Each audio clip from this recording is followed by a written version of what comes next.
So the questioner says, when I look into myself, I find my strongest desire is to create a monument, to build something which will outlast me. Even when I think of a home, wife, and child, it is because it is lasting, solid, testimony to myself. Maharaj says, right, build yourself a monument. How do you propose to do it? Questioner says, it matters little what I build, as long as it is permanent. Notice even you want a permanent monument, permanent relationship, permanent money, permanent house.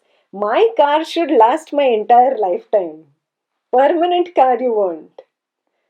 He wants a permanent monument. Surely you can see for yourself that nothing is permanent. All wears out, breaks down, dissolves. The very ground on which you build gives way. What can you build that will outlast all?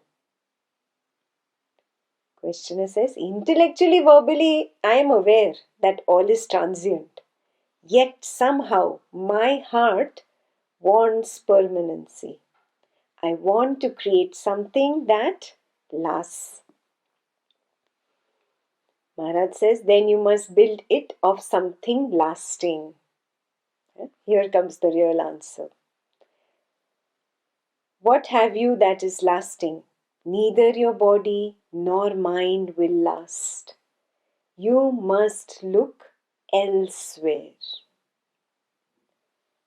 Questioner says, I long for permanency, but I find it nowhere.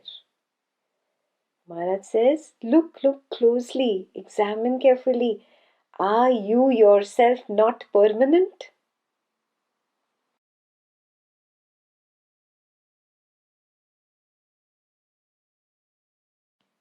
I was born, I shall die. Can you truly say you were not before you were born? And can you possibly say, when dead, now I am no more? Will you be able to say, now I am no more?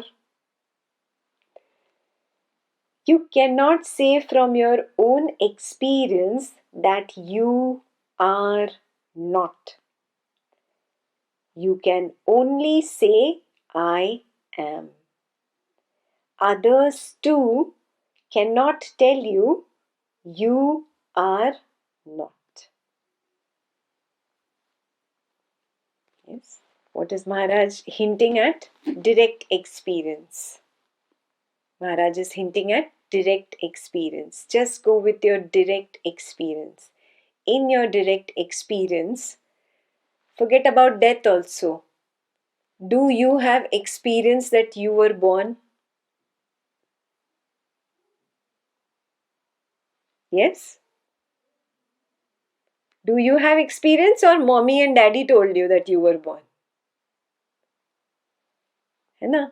Your mother or your father told you you were born on such and such date. You do not have that experience of being born. Right? You just have one experience. I am.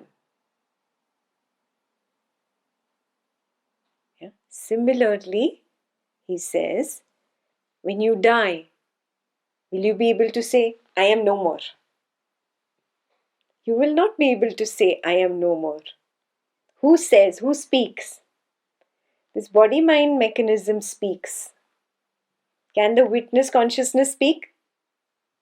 Now also, does it speak? The witness consciousness is just there. Yes?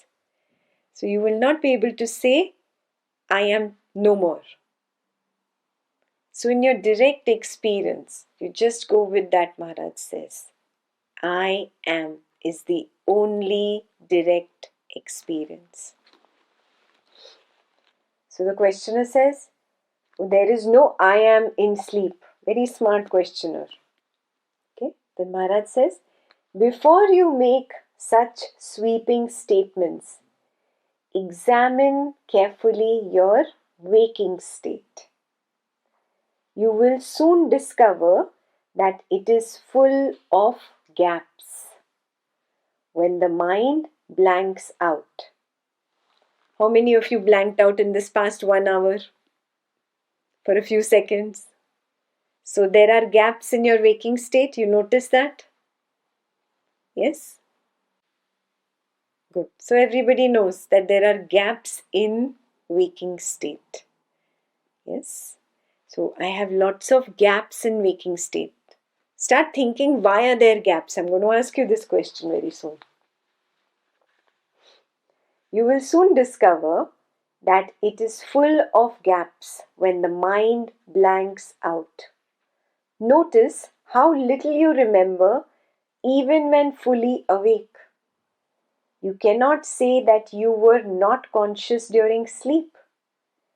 You just don't remember.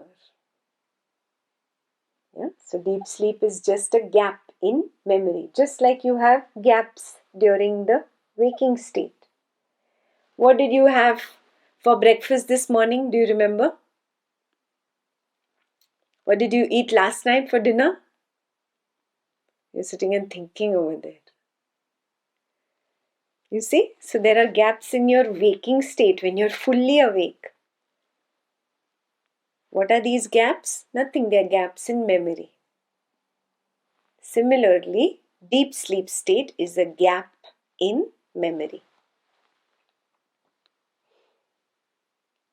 You cannot say that you were not conscious during sleep. You just don't remember.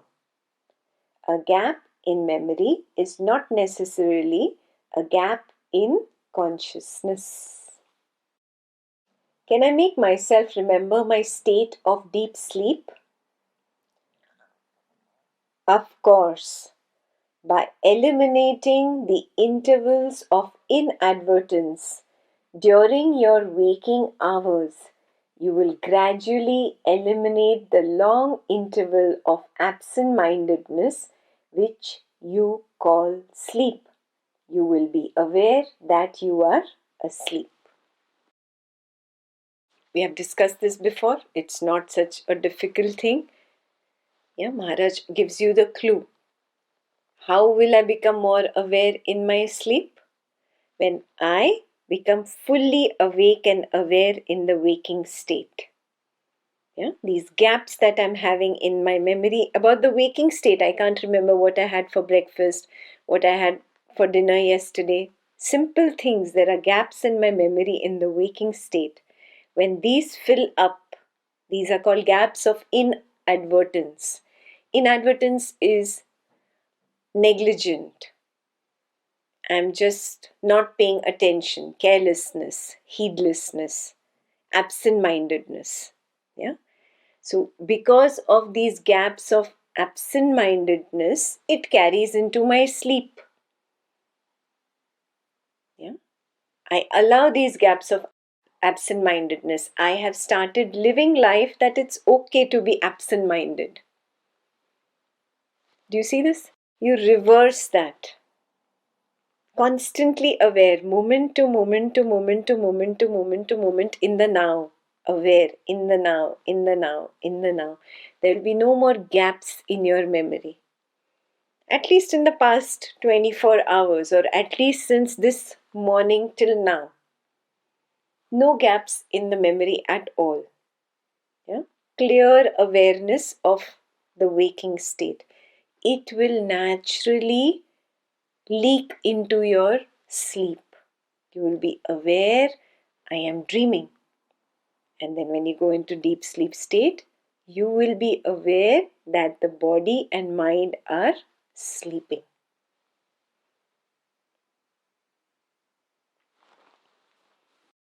Whatever you encourage in the waking state, it seeps into your dream and deep sleep state.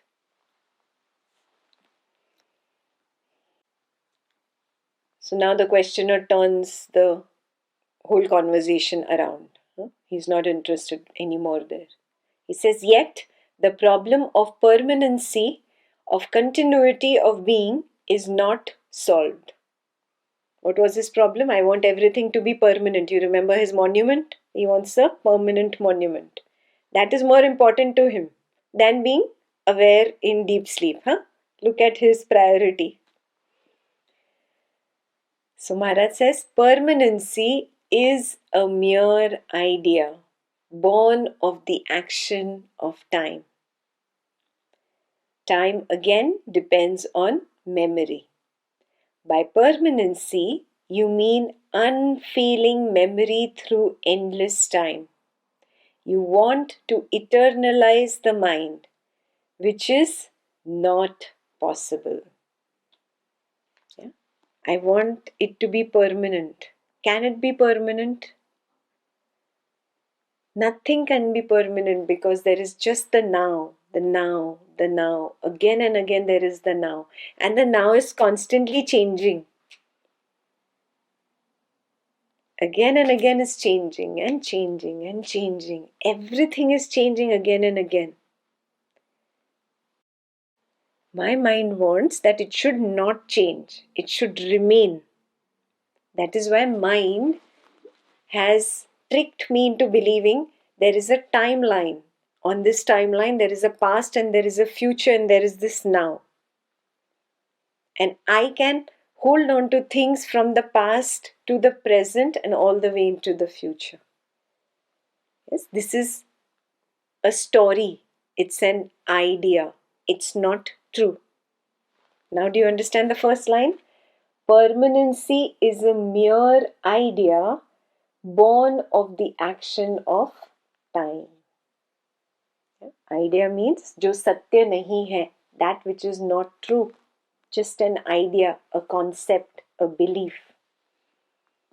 Manyata, something that is made up. Mangadan kahani. Because time depends again on memory. And by permanency, you mean unfailing memory through endless time. Unfailing memory through endless time. First of all, time does not exist. So there is nothing like past and future. So there is nothing like a permanent, constant now. The now is constantly changing. It is a transient now. Yeah? So exact opposite of what is the desire of the mind. And therefore can never be attained. So he says, you want to eternalize the mind, which is not possible. Then what is eternal? That which does not change with time. You cannot eternalize a transient thing. Only the changeless is eternal. Is the body changing or not? It is changing. So can I eternalize the body? No. Is this world changing or not? Constantly changing. Can I eternalize anything in this world? I cannot. Is the mind changing or not? Constantly changing. Can I eternalize the mind? Cannot. So, where do I have to go? Beyond the mind. That's the only place where I will find something eternal, something permanent. That which does not change with time. You cannot eternalize a transient thing. Only the changeless is eternal. I am familiar with the general sense of what you say. I do not crave for more knowledge. All I want is peace. You can have for the asking all the peace you want. I am asking. You must ask with an undivided heart and live an integrated life. How? Detach yourself from all that makes your mind restless. Renounce all that disturbs its peace. If you want peace, deserve it. There is no other teacher as straightforward and blunt like Nisargadatta Maharaj. Yeah? You want peace, you better deserve it. Yeah? Surely everybody deserves peace. No. Not everybody. Only those deserve it who don't disturb it. In what way do I disturb peace? By being a slave to your desires and fears. Are you all a slave to your desires and fears? Yes? So you disturb peace? Do you think you deserve it? You don't. Now, do you know why you've not got peace all your life? You didn't deserve it. That is why you didn't get it. Simple.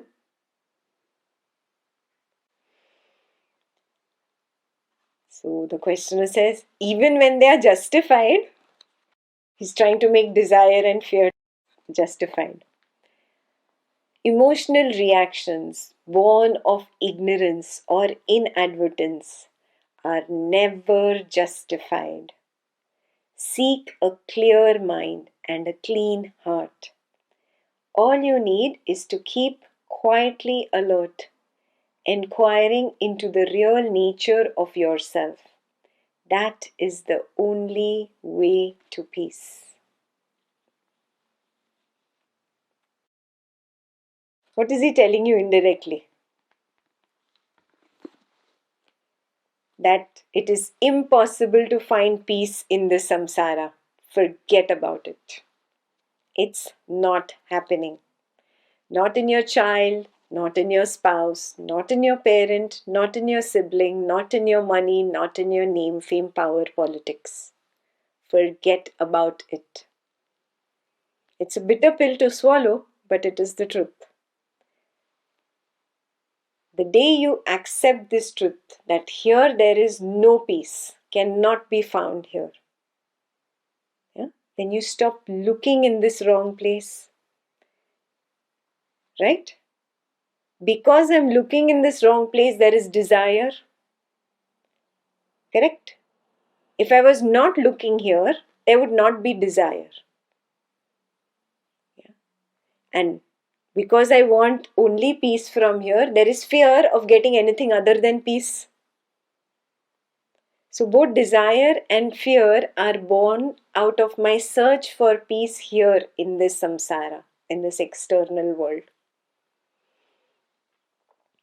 The day I recognize there is no peace in this external world, my searching here will stop.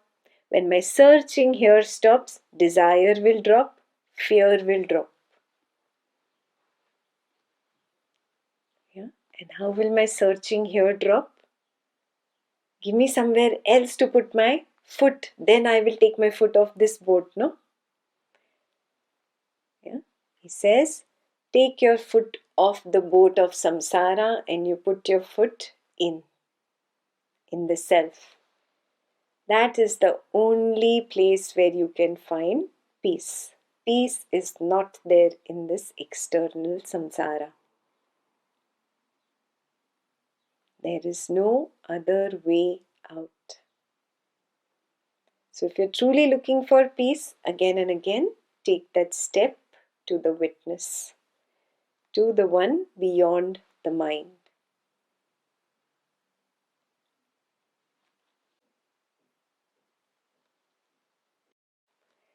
ज्यामुळे तुमचे मन अस्वस्थ होते, त्या सर्वांपासून तुम्ही अलग राहा.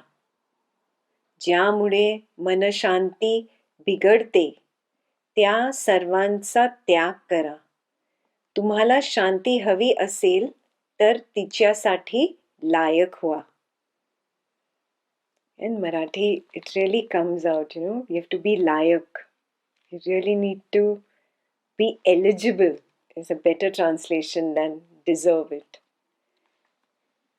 You need to be eligible for peace, is a better translation of the way it is in Marathi.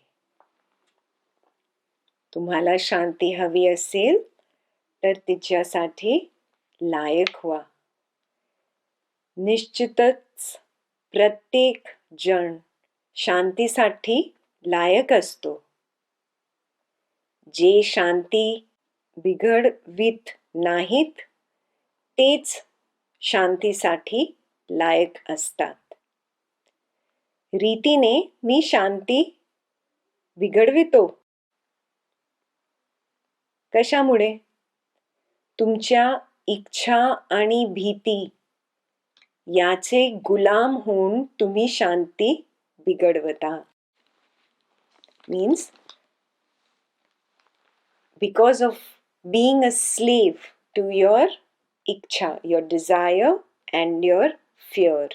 That is how you spoil your own peace. It's about spoiling your own peace. It's not about peace cannot be got from outside. You cannot go to Walmart and buy peace. Peace is an internal recognition of my own nature. And what do? I bring up desire, I bring up fear, and I mask my own nature. That is how I disturb peace. Yeah, the English translation changes the whole thing. In Marathi it is, I am masking that peace. Because I'm so consumed in my own fears, I'm so consumed in my own cravings, I am not allowing myself to see the peace, that which is beyond this mask.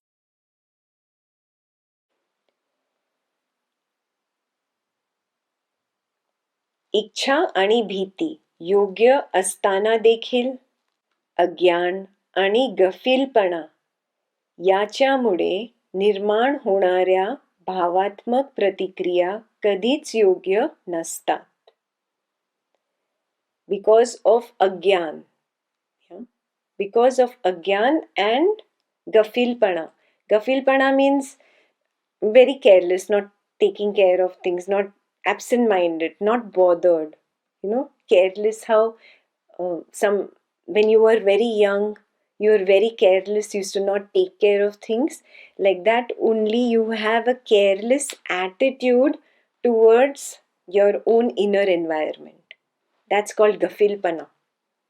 In English, it was inadvertence. Yeah, that young kind of careless attitude, the way you had in life when you were in your teenage and 20s, that is gafilpana. So you have that same careless attitude towards knowing your own nature.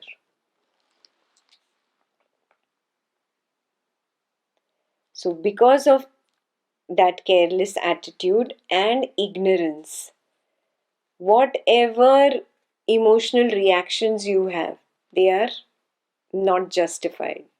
Yeah. मन निर्दोष आणि हृदय निर्मल बनविण्याचे प्रयत्न करा. I like निर्दोष, मन निर्दोष and हृदय निर्मल more than the way it is written in English. Yeah. Move towards an innocence, that inner pure innocence, which is your nature. You were born with it. When you were a little kid, you were very innocent. Yes, you're very simple and straightforward. There was no cunningness in the mind. So that nirdosh man, take that up as your next to-do. Yeah, nirdosh man and nirmal hriday. Very soft heart. Yeah, very kind-hearted, very compassionate heart. These two will pave your path. If you don't have a soft heart and you don't have a saral or straightforward mind, if you have all that cunningness, you will never be at peace. Impossible. Forget about it. If you are very hard-hearted, you will never be at peace. It's not about the other people.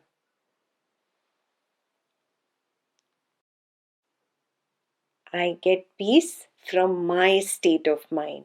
If my state of mind is always softness, is always compassion, is always loving, is straightforward, taking things at face value, then I maintain my peace. I maintain my inner purity. So your inner purity should be your number one tool. That is the only way you can move in the right direction.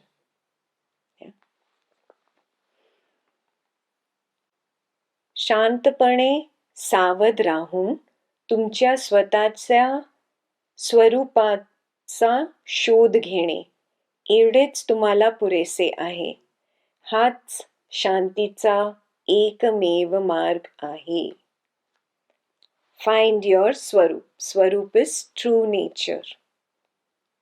Beyond the body, beyond the mind. Rest as the witness. In that purity, when you rest, you will find your Swarupa. That is the only way. There is no other way.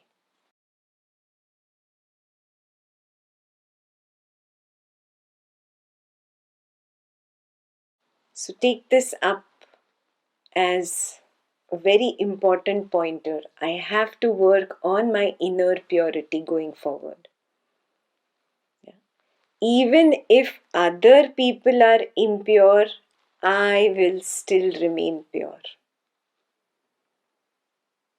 That kind of courage you need, huh? Because you want peace, right? And you want to be eligible for peace. So even if other people are impure, I will remain pure. Other people are always, obviously, the people in your family, in your surrounding, at your work. That is the challenge to be taken up. Good?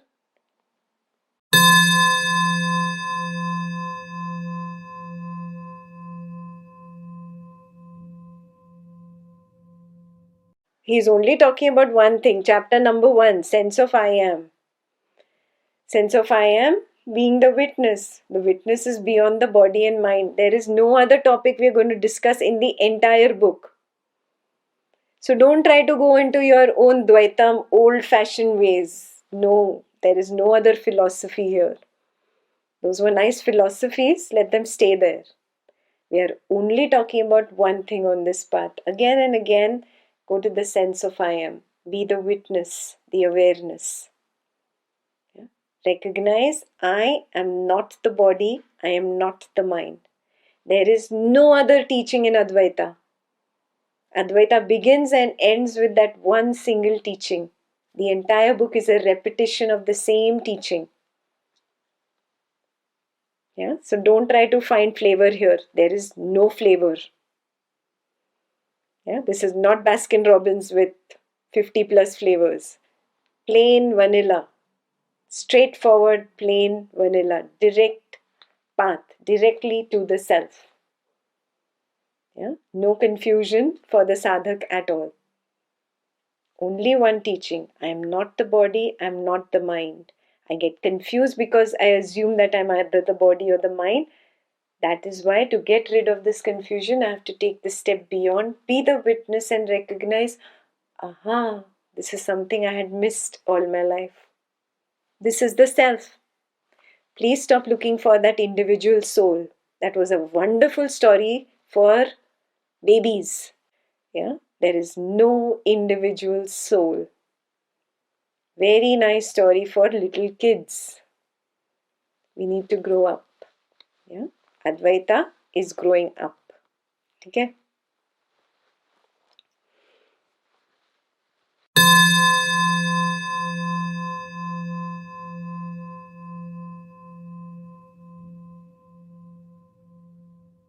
Even the present is not in my control, Meena. Wake up to that truth. How so? Because if I am in the witness and I'm not worrying about the future, I'm of course not in the past at that time. How is it not in my control then? That is my question. So you've not done that self-exploration, knowing is the only possibility? I can't squeeze everything into the session, no? That's why self-explorations are separate. Okay, so homework for Meena and for everybody who thinks that they are in control of anything, past, present, or future. Please do the self-exploration. Knowing is the only possibility. It takes a good 30 minutes. I cannot spend 30 minutes right now taking you through it. Yeah, but I will do recognize. it. Yeah. A little more self-exploration. The present is not in my control. Nothing is in my control.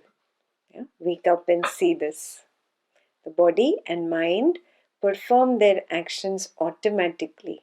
I am just the knower of the actions after the action has been performed. Wake up, wake up. When the gaps in memory during your waking state reduce, you'll be able to see this very clearly. Yeah, the body acted even before I could even think or say anything. Automatically the speech came out. The action happens through the body mind. I, the witness, cannot act.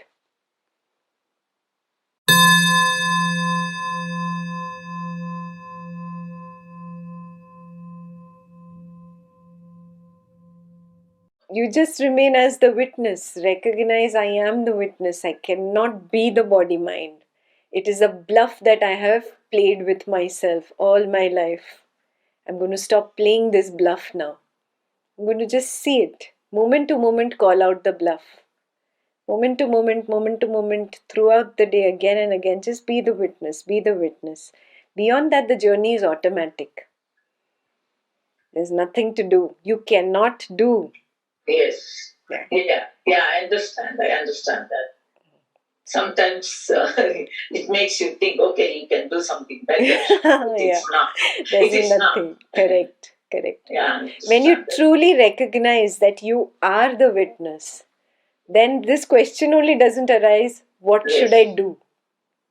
Do you get it? Till the time this question arises, what can I do to get better? What can I do? It still means you have not got established as the witness. As the Sakshi all the time. Correct. Yeah. So work on that.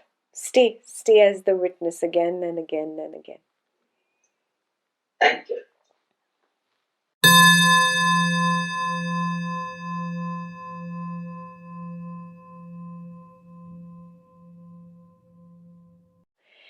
There is just the now. In the now, a thought arises, and just because I recognize the thought as a repetitive thought, I label it as memory.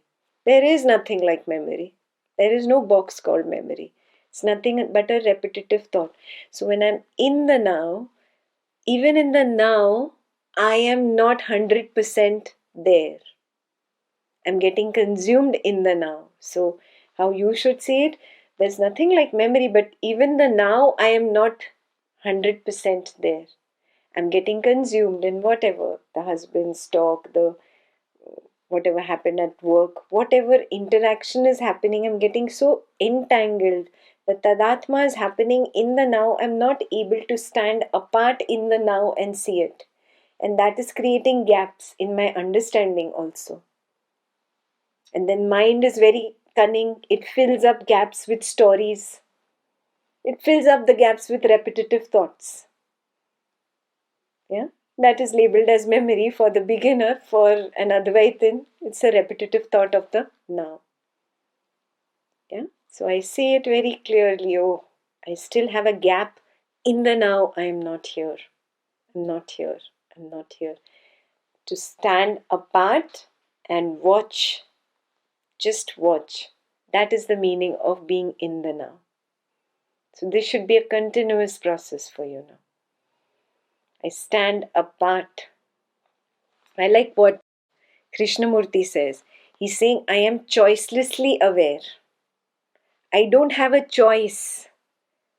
I just fool myself. I bluff myself that I have a choice to be aware or not be aware, to get consumed or not get consumed. Really, I'm choicelessly aware all the time. I ignore to see this truth about myself. That's it. All I have to stop doing is ignoring it. That is where the word agyan has come up.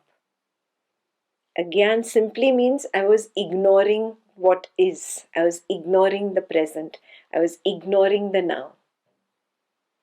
I am choicelessly aware. So all I need to do is just see. See. Only see. Yeah, watch is also not right, because watch also is like entailing that you are doing something. There is an action. In seeing, the witness is witnessing. Just witnessing. Just witnessing. You're not doing. Knowing is not a doing. Yeah? Eating is doing. Talking is doing. Speaking is doing. But knowing happens after eating is over. After talking is over. After speaking is over. Knowing is not a doing. It's the end result of a function.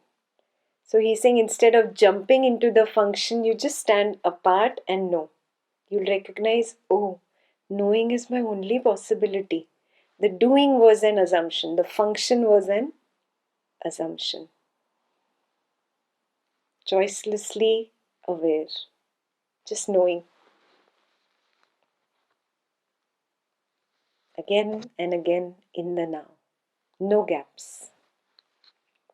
Can I just word mind as memory? Because there is nothing else. It's just memory. All the gaps are just filled with the repetition. Correct. All gaps. Correct. Thought. Nothing but thought. Yeah. Everything is thought. Thoughts are not original. Correct. And they are not mine. I cannot claim ownership. I cannot say I am thinking. I'm not. I cannot do the functions. Function is not in my domain range. My domain is only one, simple, knowing. Yeah, like the screen. The pictures can play on the screen. The actor and actress can do their romance. The screen cannot say I was romancing.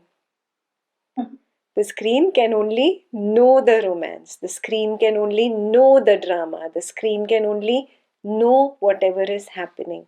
Similarly, I stand back and only know what is happening.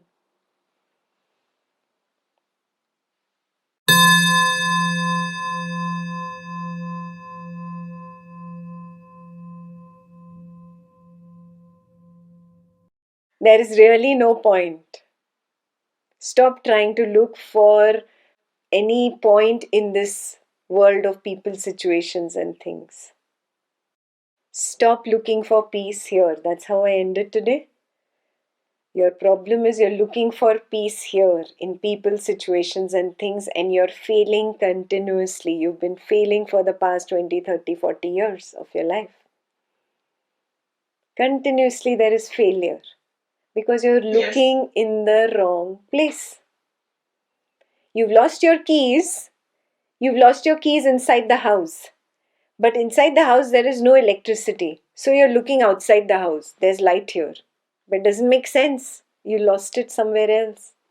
You have to look for it where you lost it. So where you lost your peace, you forgot something. You took on the assumption that I am the body mind and you started looking outside for peace. Here, this is the right place, not this. You're looking in the wrong direction. That's why do as much yoga as you want, do as much pranayam as you want, chant mantras, sing songs, dance. You will not be happy because the mind cannot be happy. It's a pointless exercise to try to make the mind happy. Instead, take a step beyond the mind, be the witness and recognize I am happiness itself. Easier, no? Yeah. But we can have this conversation only when you practice to be in the witness and really see what I'm telling you. See, experientially see. Yeah, not intellectually understand. No point intellectually understanding. Clear? Okay. Thank you.